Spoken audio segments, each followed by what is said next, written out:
يمه شنو لابس لحية ابوي اليوم؟ ولك انا مو امك، انا استاذ اياد. ايش فيك؟ استاذ انا عبري هذا السائق. ولك جايين بجمسي دي قاعده هذا يمك قاعده. خبنشي على السكين. خبنشي تقعد. شنو وصلنا للمطعم؟ يا مطعم انت يا مطعم هاي البطحه. لا هذا استاذ اياد. بس قولوا لي ليش نايمين عقار؟ لا استاذ احنا ما نايمين، بس هاي تقدر تقول قليوله. ولا قيلوله شنو؟ جايين تصيفون هنا؟ هاي مدرسه وهذا صف. استاذ اللي يجي للصف بدون رحلات مثل ما معزوم ويقعد بلا فراش. الرحلات راح يجين. وين رايحات معزومات بعد الصف ورا صاحبتهن؟ حبيبي هاي ازمه وتعدي، بس مو معناها نقعد ونسكت. لا استاذ ليش نقعد ونسكت؟ انا جايب وياي طاولي. استريح اقعد.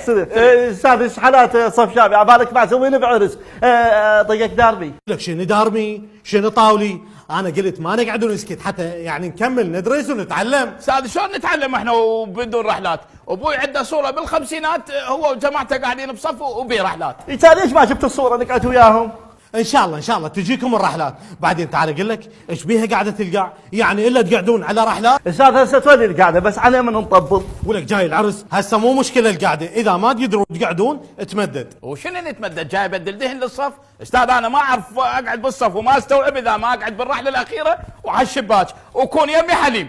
يا حليم ما اعرف بس المهم تجيبوا لي حليم. ولك منين اجيب لك حليم؟ عندكم لؤي؟ بابا انا مقدر وضعكم، المفروض الحكومة تجهزكم مدارس مجهزة بكل شيء، بس شو نسوي؟ احنا كهيئة تدريسية طالبنا هواي، بس الحكومة تتحجج بالتقشف. لا مو هاي رحلات ماكو، اكو مدارس ثلاثية ومدارس آيلة للسقوط وهواي مشاكل. المفروض من الحكومة تدعم قطاع التربية، لأن التربية هي المسؤولة عن جيل المستقبل. والله استاذ لو هاي المدرسة بيها واحد من أولاد المسؤولين كان لقيتها في اي بي والرحلات كلهم بيهن تدليك. استاذ نروح انا وحضنتي للإدارة. شو تسوون؟ نرجع الكتب ونستلم فرش.